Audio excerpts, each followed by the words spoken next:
नमस्कार सभी विद्यार्थियों का हार्दिक स्वागत। हमारे बीकॉम भाग थर्ड के जो विद्यार्थी हैं उनका एक चैप्टर चल रहा है एकीकृत चिट्ठा व लाभ हानि खाता।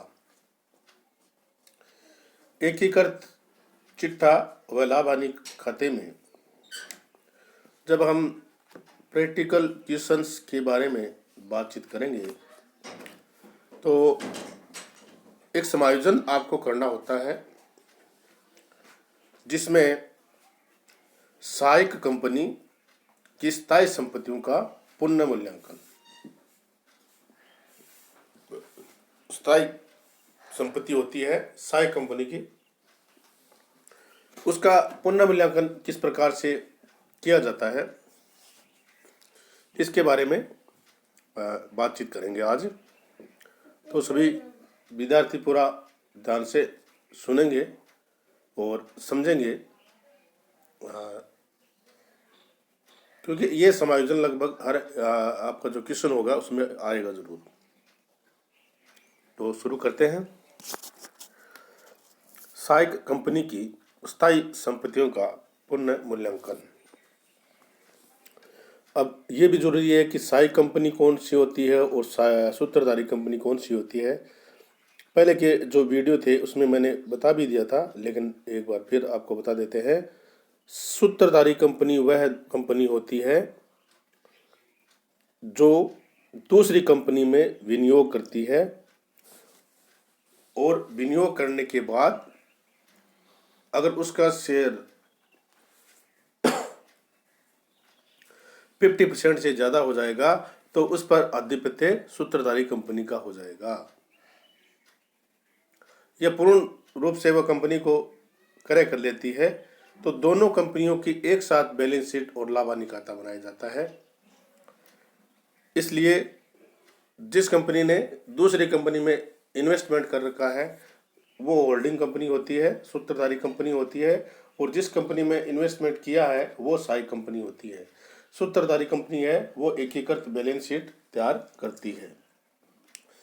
सूत्रधारी कंपनी द्वारा सहायक कंपनी के अंशों के क्रय किए गए अंशों के लिए अंतर्निहित मूल्य ज्ञात करने हेतु सहायक कंपनी की किसी भी संपत्ति का पुनः मूल्यांकन किया जा सकता है। जब सहायक कंपनी की सभी संपत्तियों और दायित्वों को सूत्रधारी कंपनी द्वारा क्रय कर लिया जाता है तो एक अंतर्निहित मूल्य होता है जिसके आधार पर उसको पेमेंट किया जाता है। उसका मूल्य ज्ञात करने के लिए सहायक कंपनी की किसी भी संपत्ति का क्या किया जा सकता है, पुनः मूल्यांकन किया जा सकता है। सामान्यतः सहायक कंपनी ने अपनी लेखा पुस्तकों में सूत्रधारी कंपनी द्वारा उसकी संपत्तियों के पुनः मूल्यांकन का लेखा नहीं किया होता है। इसलिए सहायक कंपनी की पुस्तकों में चिट्ठे में ऐसी संपत्तियों को बिना पुनः मूल्यांकित किया हुआ मूल्य ही दर्शाया होता है। जो मूल्य दर्शाया होता है वो बिना पुनः मूल्यांकित किया हुआ ही दर्शाया होता है। किसमें? सहायक कंपनी में। और सहायक कंपनी ने अपनी स्थायी संपत्तियों के बिना पुनः मूल्यांकित मूल्य के आधार पर ही ह्रास चार्ज किया है। जब जो मूल्य दिखाया गया है उसी मूल्य पर ह्रास की राशि भी चार्ज की हुई होती है। अब हम बात करेंगे एकीकृत चिट्ठा बनाने हेतु ये आवश्यक है कि एकीकृत चिट्ठे में सहायक कंपनी की संपत्तियों के पुनः मूल्यांकित मूल्य को सम्मिलित करने के लिए आवश्यक समायोजन किया जाए। जब किसी स्थायी संपत्ति का पुनः मूल्यांकन किया गया तो अब जरूरी है कि वो जो स्थायी संपत्ति थी उसका पुनः मूल्यांकन कर लिया गया तो उसके कारण जो मूल्य बढ़ा है तो वह पुनः मूल्यांकित मूल्य को ही एकीकृत चिट्ठे में दिखाया जाएगा। और इसके लिए क्या करना पड़ेगा, हमें एक समायोजन करना पड़ेगा। देखिए, स्थायी संपत्ति के मूल्य में वृद्धि की स्थिति में पूंजीगत लाभ। आज हम एक स्थिति के बारे में बात करेंगे, पूंजीगत लाभ, और नेक्स्ट जो वीडियो होगा उसमें पूंजीगत हानि के बारे में भी बात करेंगे।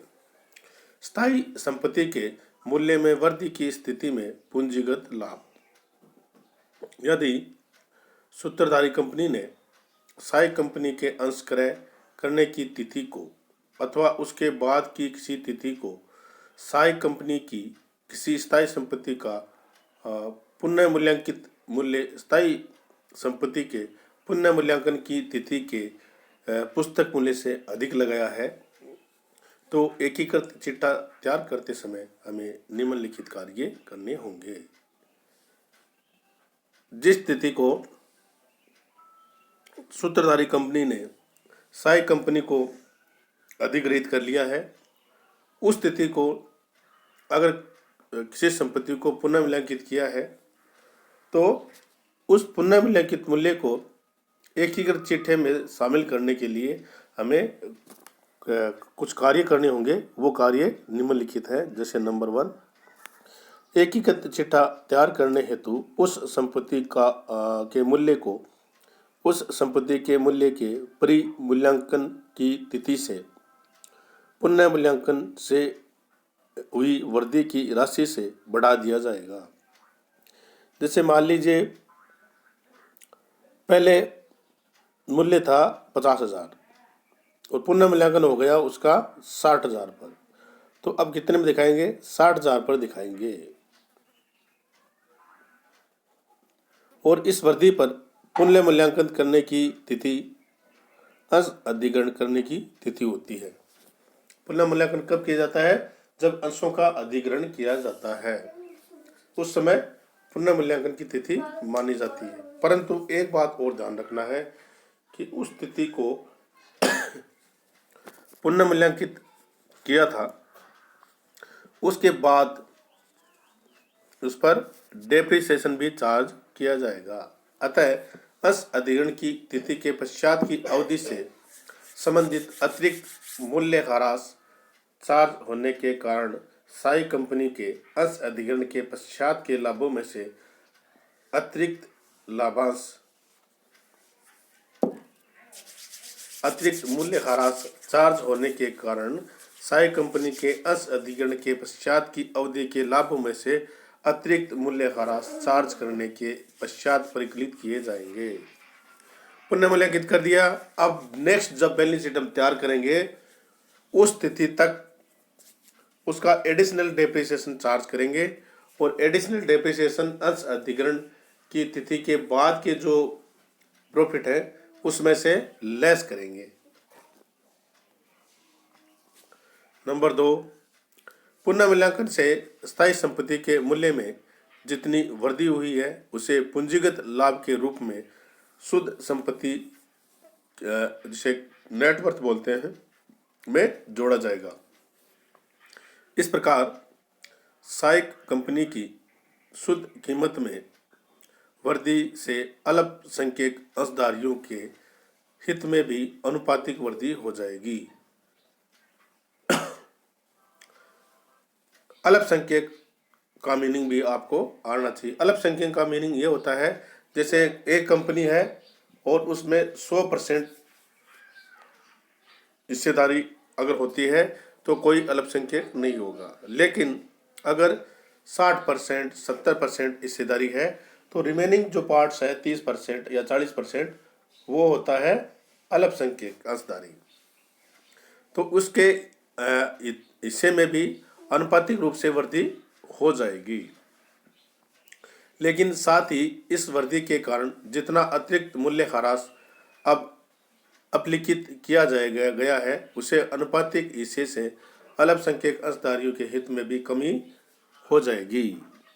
जितना मूल्य ह्रास अतिरिक्त चार्ज किया गया है उतना हम हमारे जो अंश अधिग्रहण के बाद के लाभ है उसमें से लेस कर देंगे, जिसके कारण अल्पसंख्यक अंशधारियों के जो हित है उसमें भी कमी थोड़ी आ जाएगी। सारांश, साई कंपनी की स्थायी संपत्तियों के पुनः मूल्यांकन से उत्पन्न लाभ को साई कंपनी के इक्विटी अंशधारियों की शुद्ध कीमत के परिकलन में सम्मिलित कर लेना चाहिए। अगर आपको